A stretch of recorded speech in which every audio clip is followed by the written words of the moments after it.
This is a video review for the HYmini, which is a battery pack, also wind power slash solar power device.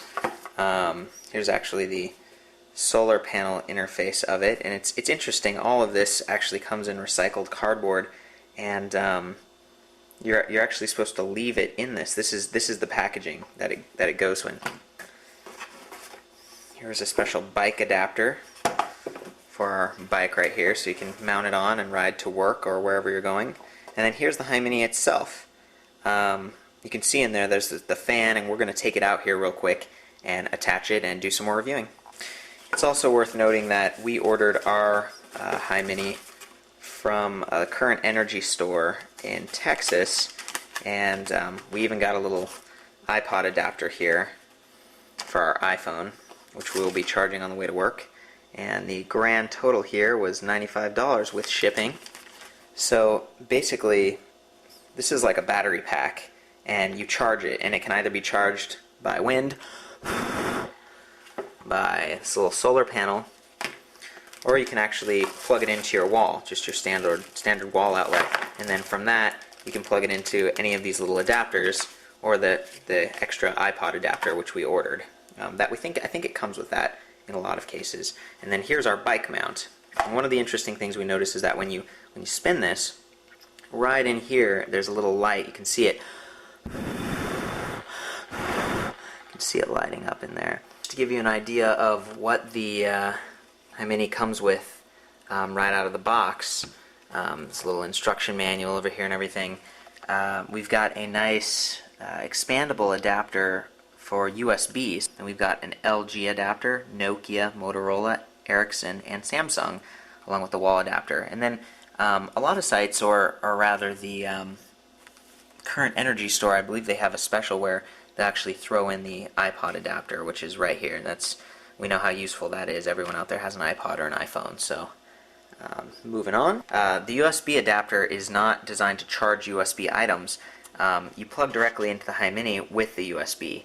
And then right next to it there's another little hole right there, which you can plug right into the wall adapter. So once again, you can charge it with the fan, you can charge it with the wall adapter, and then the output is this USB expandable device. You can see it's you can stretch it out like that, and then at the end of that you can put your adapter. So right now we've got the iPod adapter, but you can charge whatever you want based on these little accessories over here. So this piece right here is actually is what mounts to the bike, or any other object that has sort of tubular structure.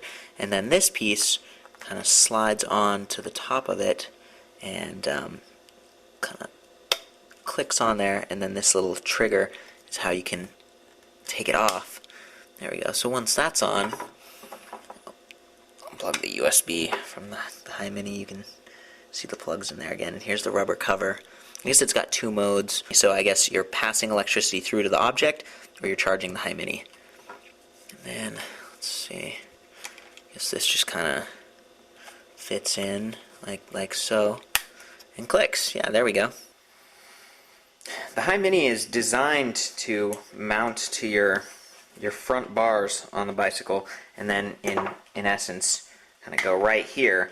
But in our opinion, it's kind of in the way, and we've got a little carrier on the back here. In fact, we're going to have a bag, and we're going to have a pannier on this side.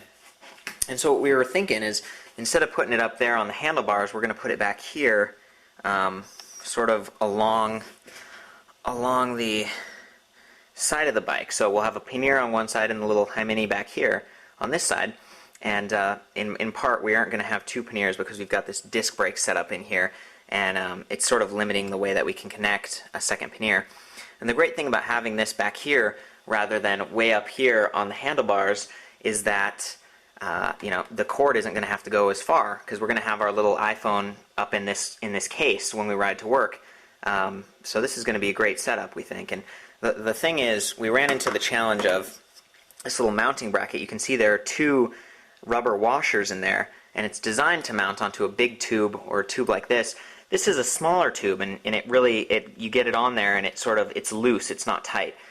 even with the screw notched all the way down. So we've come up with sort of an innovative homemade solution that our viewers can follow along with. We've got this duct tape here, and what we're going to do is we're going to cut a strip like this, and we're going to fold it over several times, and so it'll sort of create another one of these, buffer things. So if you are in a similar position, you've got a small tube, just get some duct tape and build out a solution. Trying to string out a ton of duct tape and not wanting to waste duct tape, we came up with the idea, instead of just folding duct tape a bunch of times to make that thickness, we're actually going to try and use some of this recycled HYmini packaging here. We're going to cut off a strip right here, which just happens to be the perfect width of the bar bracket, and then we're going to wrap that with duct tape to make it stickier. And we might do that a couple times in order to do this, but yeah. So you can see now we've taken that piece of cardboard and wrapped it with duct tape, and we're just going to continue doing this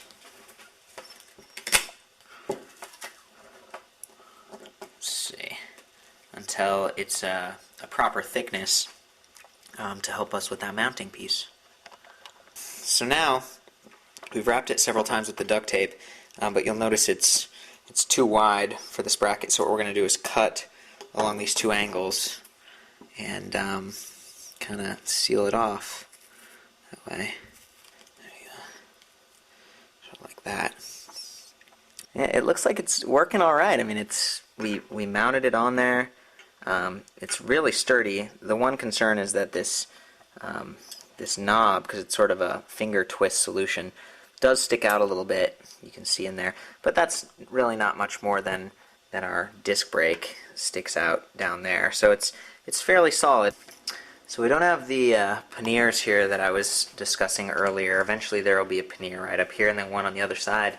But I wanted to show the final setup of this guy. So here's the output, and this being solarpowerauthority.com, of course we have an actual solar panel that goes along with the HYmini, and that's going to kind of rest right on top of our other pack. And so both of these systems sync together on the way to work, and depending on your charging needs, you can easily unhook the solar panel, charge right into your Motorola phone, your iPhone, or whatever. And this is a great way to keep your devices going on the road, keep your things charged.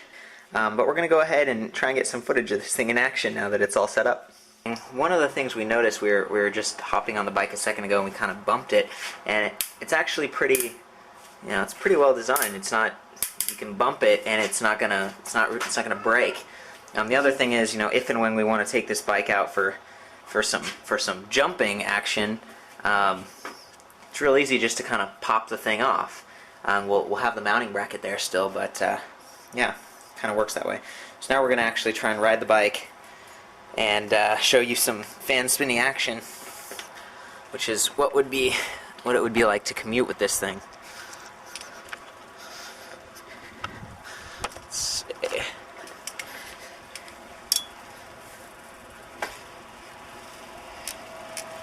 As you can see, actually spinning.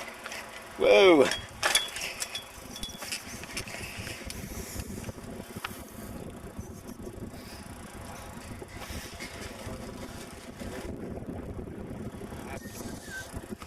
See the HYmini actually clocking some real battery charge in action down there, even with the pedaling going on. It doesn't block the wind source too much.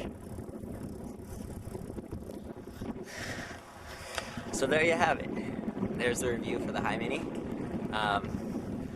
Check out the online store that we linked to in this review and get one for yourself.